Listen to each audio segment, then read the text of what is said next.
Traders diary में स्वागत है आपका। नमस्कार, मैं हूं आशीष चतुर्वेदी और मैं हूं आपके साथ वरुण दुबे। और ट्रेडर्स डायरी शुरू करने से पहले एक बार नजर डाल लेते हैं कि ग्लोबल क्यूज किस तरह के देखने मिल रहे हैं। तो आशीष, ओवरनाइट अगर आप ग्लोबल क्यूज देखें तो यूएस के मार्केट्स अच्छे थे, यूरोपियन मार्केट्स अच्छे थे, तो उसमें कोई प्रॉब्लम नहीं है। यूएस में कहीं ना कहीं जो स्टिमुलस की होप है वो फिर से जग रही है, तो क्या पता ये स्टिमुलस आएगा कि नहीं आएगा, लेकिन उसी का रिफ्लेक्शन आपको यूएस के मार्केट्स में देखने मिला, जहां कल हरे निशान में ज्यादातर बंद हुए हैं। डाउ जोन्स S&P को देखिए, वहां हरे निशान में क्लोजिंग हुई है। हालांकि नैस्डैक में आपको थोड़ी बिकवाली देखने मिलेगी। आज सुबह अगर आप एशियन मार्केट देखें तो वहां भी अच्छा खासा मूड है, तो कोई दिक्कत की बात कहीं से कहीं तक नजर नहीं आ रही है, तो कोई प्रॉब्लम तो है नहीं। निकाई हैंगसेंग को देखिए, हरे निशान में यहाँ भी कारोबार हो रहा है। SGX निफ्टी भी हरे निशान में कारोबार कर रहा है। तो मेरे ख्याल से ग्लोबल कोई बहुत बड़े संकेत है नहीं। अब तो एक बात साफ नजर आ रही है कि कोरोना की दवाई मिल जाएगी और पता नहीं फिर उसके आगे क्या होगा, क्योंकि हालात ठीक होंगे। अब आपको क्रूड और जो बाकी जो इंडिकेटर्स है वो भी यही बात बता रहे हैं, और हमारे यहाँ भी अगर आप देखें तो माहौल ठीक ठाक है। तो ना कोई बड़ा डिसअपॉइंटमेंट है, ना कोई बहुत बड़ा जोश है। नो डाउट कहीं कहीं प्रॉफिट बुकिंग हो रही है, लेकिन अभी भी ऐसा लग रहा है कि शायद आज वो लाइफ हाई हमारे निफ्टी भी बना देगा। 13,145 के आसपास उसको क्रॉस कर लेगा। देखते हैं उसके आगे कितना टिकते हैं। तो फिर से हम वही बोल रहे हैं, स्टॉक स्पेसिफिक एक्शन पे ध्यान दीजिएगा, इंडेक्स को अभी छोड़ दीजिएगा। तो बिल्कुल ग्लोबल और लोकल दोनों संकेत सेंटीमेंट के लिहाज से अगर आप देखें तो थोड़े से मिसिंग नजर आ रहे हैं, लेकिन बाजारों में जो स्टॉक स्पेसिफिक एक्शन है, और वरुण एक चीज पर आपको गौर करना होगा, जिस तरह से कल मैं देख भी रहा था, निफ्टी 500 के कई सारे स्टॉक ऐसे हैं जो लाइफ टाइम हाई पर ट्रेड कर रहे हैं, और 52 हफ्तों के उच्चतम स्तर वालों की सूची देखोगे तो बहुत ही लंबी है। मोमेंटम बहुत ज्यादा स्ट्रांग है और अभी भी मोमेंटम लूज आउट नहीं हो रहा है। ये सबसे अच्छी बात है। आप देखोगे कि एक स्टॉक एक दिन लाइफ हाई बनाता है, अगले 10 दिन तक लाइफ हाई बनाते ही रहता है। ये सबसे अच्छी बात है। तो कहीं ना कहीं पैसा आ रहा है, और FIS की देखिए किस तरह 69,000 के आसपास की खरीदारी ये कर चुके हैं। तो पैसा रुक नहीं रहा है, लिक्विडिटी फ्लो आते जा रही है, और उसके बीच में अगर यूएस में स्टिमुलस की होप जग रही है फिर से, तो शायद लिक्विडिटी यहाँ से जारी रह सकती है। देखते हैं क्या होता है, लेकिन हो सकता है कि आज फिर से आपको एक नया लाइफ हाई देखने मिलेगा। तो ये तो इंडेक्स की बात है, लेकिन स्टॉक स्पेसिफिक जैसे हम आप कह रहे हैं कि जहाँ पे खबरें हैं वहाँ पे नजर रखिए। तो शुरुआत यहीं से करते हैं। तो कैश का काउंटर जहाँ पे खबरें भी है और जहाँ पे आपको तेजी देखने मिल सकती है वो है गुजरात अंबुजा एक्सपोर्ट्स का, क्योंकि क्रिसिल ने इस कंपनी की जो रेटिंग है उसको बढ़ा दिया है, और कहीं ना कहीं अपना जो आउटलुक है उसको पॉजिटिव से बढ़ा के अब स्टेबल कर दिया है। देखिए, इस समय पे किसी भी कंपनी की इस तरह की रेटिंग जो बढ़ती है तो उसको काफी पॉजिटिव माना जाता है। इसके चलते आपको यहाँ खरीदारी करके चलना चाहिए। गुजरात अंबुजा एक्सपोर्ट 122 के लक्ष्य के लिए खरीदारी कीजिएगा। 116 का आपको एक स्टॉप लॉस रखना है। तो चलिए, कैश का स्टॉक मैंने चुना है जुबिलेंट लाइफ साइंसेज। चार्ट अगर आप देखें तो बेहद स्ट्रांग नजर आएंगे, खासतौर पर सभी इंडिकेटर्स ऑक्सीलेटर्स के साथ वेरिफिकेशन करके देखिए। स्ट्रांग मोमेंटम है, लगातार तेजी देखने को मिल रही है। कल भी अगर आप देखें तो अच्छे वॉल्यूम्स के साथ स्टॉक में एक उछाल देखने को मिला था। हालांकि ऊपरी स्तर से थोड़ा सा नीचे आया, लेकिन मुझे लग रहा है आज के सत्र में जो मोमेंटम है तेजी का वो बरकरार देखने को मिलेगा, और यहां से अगर थोड़ी सी और तेजी देखने को मिलेगी तो मुझे लग रहा है कि स्टॉक में अच्छा खासा रुझान देखने को मिलेगा। 817 रुपए के पहले लक्ष्य के लिए आप यहां पर खरीदारी करेंगे। स्टॉप लॉस लगाना होगा केवल 774 रुपए का। अगली जो कैटेगरी है वो है आज का फ्यूचर्स, और यहां पर खरीदारी करना चाहूंगा। कल भी स्टॉक मैंने आपको बताया था, इन्फोसिस। इस स्टॉक पर भी आपको नजर रखनी है। स्टॉक के अंदर क्षमता है कि लगातार नए हाइज बना के रख सकता है। फिलहाल भी अगर आप देखें तो बहुत उच्चतम स्तर पर चल रहा है स्टॉक, और जिस तरीके से अगर आप देखें तो कल भी आईटी सेक्टर को ब्रॉडली थोड़ी सी कुछ अच्छी खबरें भी आती हुई दिखी थी H1B वीजा को लेकर। स्टॉक ने इतना परफॉर्म नहीं किया। कल मैंने आपको स्टॉक बताया था, लेकिन जिस तरह की तेजी की मैं अनुमान और उम्मीद लगा रहा था वो देखने को नहीं मिला। तो मुझे लग रहा है कि हो सकता है कि अगर आज बाजार थोड़ा चौपी देखने को मिले तो जो ट्रेडर्स हैं वो डिफेंसिव स्टॉक्स पर फोकस करते हुए नजर आएंगे। आईटी, फार्मा, इनमें दोबारा मोमेंटम देखने को मिलेगा। 1162 रुपए के लक्ष्य लिए खरीदारी करेंगे, और केवल 1125 का आपको स्टॉप लॉस लगाना है। चलिए, तो इन्फोसिस फिर से एक बार खरीदारी की सलाह दी जा रही है। और फ्यूचर में जहां पे मैं खरीदारी की सलाह दे रहा हूं वो है टाटा केमिकल्स का काउंटर। देखिए, ये काउंटर भी अपने लाइफ हाई पे है, लेकिन लाइफ हाई पे भी टाटा सन्स जो है इसमें 18 लाख शेयर्स खरीद रहे हैं 420 के भाव पे, और कहीं ना कहीं प्रोमोटर्स का खरीदना अपने आप में कॉन्फिडेंस दिलाता है। वैसे भी आशीष देखिए, जब से वो खबर थी कि साइरस मिस्त्री की जो शापूर जी पलम जी ग्रुप है वो अपने स्टेक काफी सारे टाटा ग्रुप के कंपनीज या फिर टाटा सन्स में बेचने वाले हैं, उसके बाद लगातार खबरें थी कि काफी हद तक टाटा ग्रुप की कंपनीज में प्रोमोटर्स की तरफ से खरीदारी की जाएगी। और टाटा केमिकल्स में देखिए, टाटा सन्स ने 18 लाख शेयर्स कल के ब्लॉक डील में खरीद लिए हैं। तो उसका इंपैक्ट जो है आज आपको इस काउंटर में देखने मिल सकता है। 440 के लक्ष्य के लिए आप यहाँ खरीदारी करके चल सकते हैं। 420 का आपको एक स्टॉप लॉस रखना है। अब बात करते हैं ऑप्शन कैटेगरी की। तो ऑप्शन में बेसिकली मैं एक मंदी का आपको पोजीशन लेने के लिए कह रहा हूं, और ये मंदी की पोजीशन है आईटीसी में। देखिए, वैसे भी आईटीसी लगातार चलते जा रहा है, मेरे ख्याल से 150 160 के लेवल से लगातार ये चला है, और वहां से ऑलमोस्ट 196 के आसपास आ चुका है। कल 198 199 के आसपास का हाई बनाने के बाद वहां से ये काउंटर घूमा था। अब घूमने की वजह क्या है? एक तो देखिए 200 का एक इंपॉर्टेंट साइकोलॉजिकल लेवल है, वो तो एक इंपॉर्टेंट है। इसके अलावा अब खबरें ये निकल के आ रही है कि सरकार सुट्टी का जो स्टेक है वो अब कुछ काउंटर्स में बेच रही है। एक्सिस बैंक में यह खबर है कि सुट्टी का स्टेक बेचा गया है। 26 और 27 नवंबर को बेसिकली ये स्टेक जो है वो बेचा गया है। हालांकि मामूली स्टेक बेचा गया है, लेकिन कहीं ना कहीं 36 लाख शेयर जो है वो बेचे गए हैं।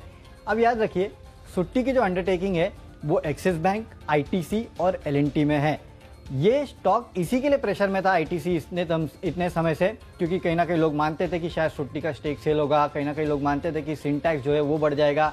अब यहाँ जब एक्सिस में यहाँ पे बिकवाली हो रही है तो जाहिर सी बात है अगले कुछ दिनों में हो सकता है कि आईटीसी और एलएनटी का भी नंबर लगेगा नहीं लगेगा ये मुझे नहीं पता, लेकिन हाँ चांसेस ज़्यादा है। उसके चलते हो सकता है कि आपको थोड़ा बहुत प्रेशर जो है आईटीसी में देखने मिलेगा। इसके लिए आईटीसी का 195 का पुट ऑप्शन खरीदिए। 196 के आसपास ये ट्रेड कर रहा है। 7 रुपए के टारगेट के लिए आपको यहाँ खरीदना है, 5 रुपए का एक स्टॉप लॉस रखना है। तो चलिए, ऑप्शंस कैटेगरी में मैंने भी एक एफएमसीजी का स्टॉक चुना है। मेरी को यहाँ पर आपको खरीदारी करनी है और आपको याद होगा कि कल भी ये स्टॉक मैंने आपको बताया था।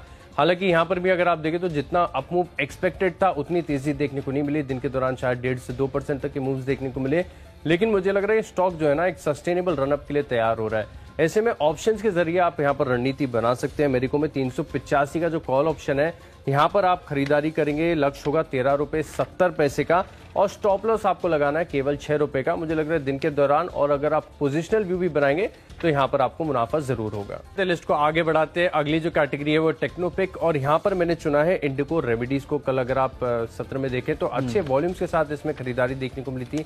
ऑलमोस्ट जो है 5% के आसपास की तेजी स्टॉक में देखने को मिली थी। मुझे लग रहा है कि तेजी जो है और आगे बढ़ती हुई नजर आएगी, जिसके चलते आप यहाँ पर एक शॉर्ट टर्म पोजिशनल व्यू बनाकर चल सकते हैं। 283 के आसपास की क्लोजिंग है। मुझे लग रहा है कि इंडिको रेमेडीज जो है अगले 3 महीने के अंदर 320 का जो नेक्स्ट रेजिस्टेंस है वहां तक जाएगा। स्टॉप लॉस की आवश्यकता नहीं है, 3 महीने का व्यू देना। 3 महीने में परफॉर्म किया तो ठीक, नहीं तो आप इस कॉल से एग्जिट कर जाएंगे। इंडिको रेमेडीज, इस स्टॉक को आप अपने रडार पर रखें। चलिए, तो टेक्निकली जो स्टॉक मुझे पसंद आता है वो है चोलामंडलम इन्वेस्टमेंट एंड फाइनेंस। इसका काउंटर का मैं चार्ट देख रहा था तो पिछले कुछ दिनों में निश्चित तौर से एक बहुत बेहतरीन रिकवरी जो है इस काउंटर में देखने मिली। आशीष, मेरे ख्याल से आपने भी इस काउंटर को सुझाया था कभी, राइट? इनफैक्ट यस, इसमें अगर आप देखेंगे तो डेली चार्ट्स और वीकली लॉन्ग टर्म चार्ट्स अगर आप देखेंगे ना तो बहुत बढ़िया नजर आ रहा है। डेफिनेटली, तो उसी के चलते यहाँ पे अभी भी आपको अच्छी खासी खरीदारी जो है, अच्छी खासी तेजी जो है वो नजर आएगी। इसके लिए आपको यहाँ खरीदारी करके चलना चाहिए। 374 के आसपास ट्रेड कर रहा है। इंट्राडे के लिए 385 के लक्ष्य के लिए ट्रेड कीजिएगा। 370 का आपको एक स्टॉप लॉस रखना है। अब बात करते हैं फंडामेंटल स्टॉक की। तो फंडामेंटली जो स्टॉक मुझे पसंद है वो है अपोलो हॉस्पिटल का। यहाँ पे खबरें निकल के आ रही है कि QIP के जरिए ये कंपनी करीब 1500 करोड़ जुटाने वाली है, जिसके लिए बोर्ड की मंजूरी मिल गई है। अब देखिए, QIP के जरिए अगर 1500 करोड़ जुटाएगी, यानी कि लोगों की तरफ से इसमें इंटरेस्ट है, तभी तो QIP ला रहे हैं। तो इसके चलते स्टॉक में मेरे ख्याल से आपको तेजी देखने मिलेगी। इनफैक्ट थोड़ी छोटी अवधि के लिए अगर आप देखेंगे ना, मीडियम अवधि के लिए, तो अच्छी खासी रैली ये काउंटर यहाँ से दिखा सकता है। फिलहाल आज के लिए ट्रेड करना है तो 2460 के लेवल रखिए। 2390 का स्टॉप लॉस रखना है। चलिए, फंडामेंटल पिक मेरी तरफ से फोसेको इंडिया। इस स्टॉक को आपको अपने रडार पर जरूर रखना है। मुझे लग रहा है कि जिस तरीके से पूरे मेटल सेक्टर में एक रिवाइवल देखने को मिल रहा है, कंपनी वैसे भी वर्ल्ड लीडर है फाउंड्रीज को, ये सॉल्यूशंस को लेकर, सब प्रोडक्ट्स को लेकर, तो यहाँ पर आप एक फंडामेंटल व्यू बनाकर चल सकते हैं। चार्ट भी काफी ज्यादा सपोर्टिव है। रिटर्न रेशियोज अगर आप देखें तो वो भी बेहतरीन नजर आएंगे। 1350 रुपए के लक्ष्य के लिए आप इसमें खरीदारी करेंगे और 1175 रुपए का आपको स्टॉप लॉस लगाना है। बहुत जल्द मुझे लग रहा है कि स्टॉक में जो है उच्चतम स्तर आपको देखने को मिलेंगे। इन्वेस्टमेंट के लिहाज से मुझे पसंद आ रहा है पॉलीप्लेक्स कॉर्पोरेशन। इस स्टॉक को आपको अपने रडार पर रखना है। फंडामेंटली अगर आप देखेंगे तो वैल्यूएशन थोड़े से महंगे नजर आएंगे, लेकिन आज तक के इतिहास में भारतीय मार्केट्स में अगर आप देखेंगे तो जो महंगा है वो लगातार महंगा होता रहता है, जो सस्ता है वो सस्ता ही होता रहेगा। मुझे लग रहा है कि यहाँ पर जो है आपको वैल्यूएशन से डरना नहीं चाहिए और यहाँ पर आप निवेश का नजरिया बनाकर चल सकते हैं। 885 रुपए के लक्ष्य के लिए आप इसमें खरीदारी करेंगे और केवल 700 रुपए का आपको स्टॉप लॉस लगाना है। डेफिनेटली, तो अब इन्वेस्टमेंट के तौर पे जो काउंटर मुझे पसंद आता है वो दरअसल ये काउंटर लोगों के सबके जहन में था कुछ समय पहले, लेकिन अचानक लोग भूल गए हैं, और वो है SBI कार्ड्स का। मुझे याद है एक समय पे लोग इसमें 1000 के भी ऊपर के टारगेट देते थे, लेकिन उसके बाद वो जो NPA का इशू आया इस कंपनी को लेके, उसके बाद लोगों ने इसको बात करना ही छोड़ दिया इसके बारे में। इतनी बुरी हालत नहीं है इस कंपनी की, एक बात आपको समझना होगा। और वहां से लगातार गिरते गिरते 800 के नीचे ये काउंटर आ चुका है। मेरे ख्याल से पोर्टफोलियो में रखने का इस काउंटर को ये सही समय है। 800 के आसपास एक काउंटर ट्रेड कर रहा है। 1000 रुपए के लेवल आपको फिर से देखने मिलेंगे। इसके पहले भी मैंने आपसे कहा था 1000 रुपए के लेवल देखने मिलेंगे और देखिए किस तरह से उस लेवल के आसपास जाके काउंटर फिर से आ चुका है। थोड़ा बहुत इशू होता है लेकिन इससे लॉन्ग टर्म स्टोरीज बदलती नहीं है। और याद रखिए, मैं आपको हमेशा कहता हूँ कि अगर किसी भी फॉरेन फंड को इंडिया में कार्ड बिजनेस में पैसा लगाना है तो उनके पास एक ही ऑप्शन है और वो है SBI कार्ड्स। इसके लिए कह रहा हूँ, यहाँ अपना पैसा लगा लीजिएगा। फिर से आपको 1000 रुपए के लेवल देखने मिलेंगे। थोड़ा बहुत NPA को लेके इशू है, वो जिस दिन खत्म हो जाएगा ना तो ये कम से कम 1200-1300 के आसपास के लेवल दिखाएगा। इसके लिए इन्वेस्टमेंट के तौर पे अगले 4 से 6 महीने में 1000 रुपए के लेवल के लिए आपको SBI कार्ड्स में खरीदारी करनी है। अब बात करते हैं न्यूज के दम पे जो काउंटर पसंद आता है वो है GNFC का।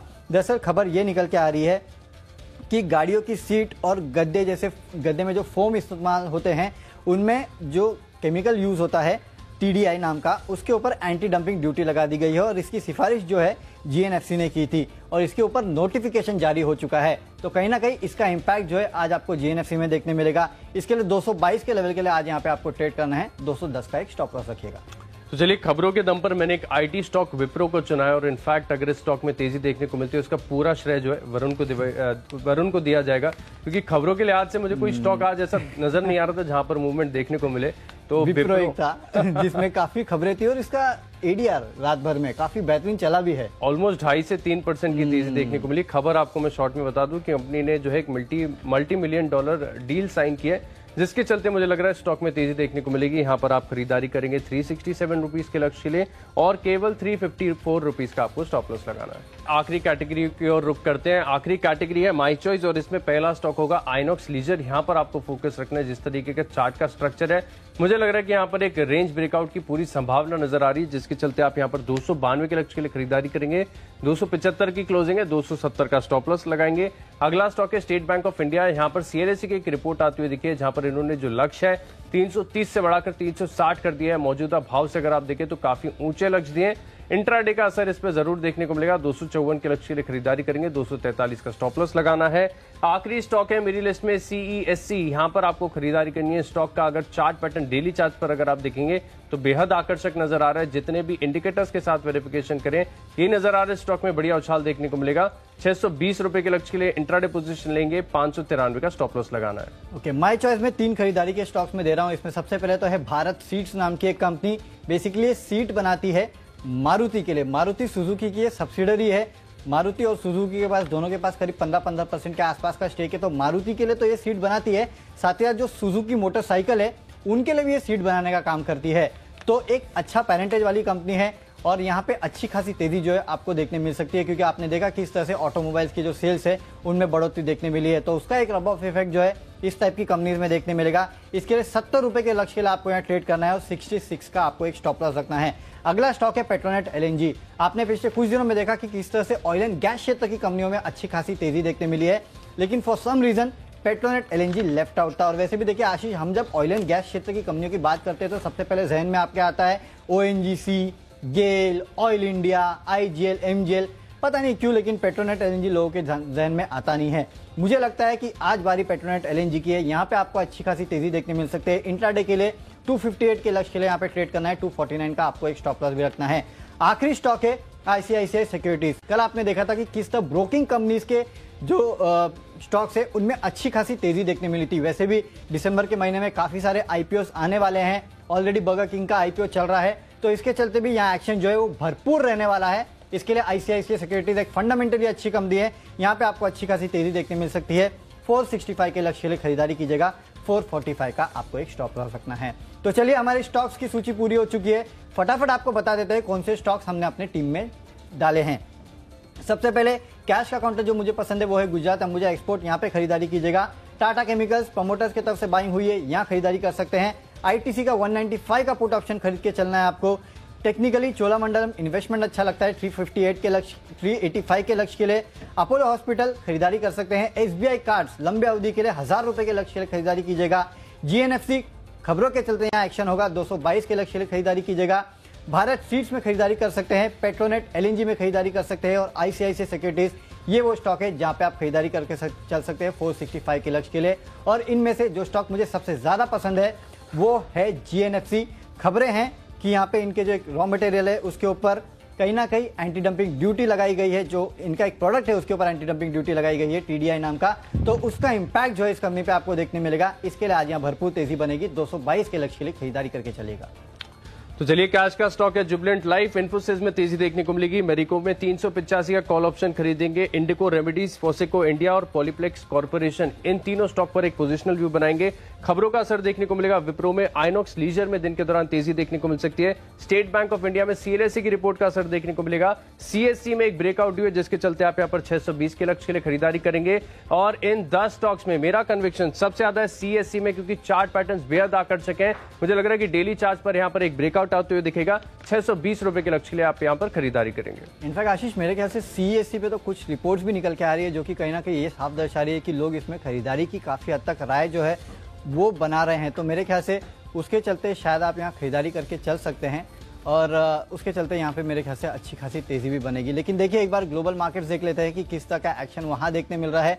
अब फिलहाल क्या चल रहा है वो देखना भी काफी जरूरी है। तो SGX निफ्टी मेरे ख्याल से अभी भी सपाट कारोबार कर रहा है, कोई बहुत बड़ा एक्शन नहीं है, लेकिन हाँ शायद लाइफ हाई की तरफ हम बढ़ रहे हैं, ये एक बात साफ दिखाई दे रही है। तो वो आज सबसे बड़ा ट्रिगर रहेगा, ये देखना होगा कि लाइफ हाई पे हम पहुंच रहे हैं कि नहीं, और वहां पहुंचने के बाद टिकते हैं कि नहीं, ये सबसे बड़ी बात होगी। क्योंकि ग्लोबली कहीं ना कहीं थोड़ा बहुत सेल ऑफ जरूर देखने मिल रहा है और आप ऑलरेडी लाइफ हाई पे ट्रेड कर रहे हैं। लेकिन आशीष, जैसे कि हम कह रहे हैं कि स्टॉक स्पेसिफिक एक्शन यहाँ पे भी नजर रखनी है, वहां काफी भरपूर आपको एक्शन देखने मिल रहा है। लेकिन चलिए, सबके जहन में सवाल है कि लाइफ हाई छुएंगे उसके बाद क्या होगा, क्योंकि लाइफ हाई तो छू लोगे, लेकिन याद रखिए आज वीकली एक्सपायरी भी है।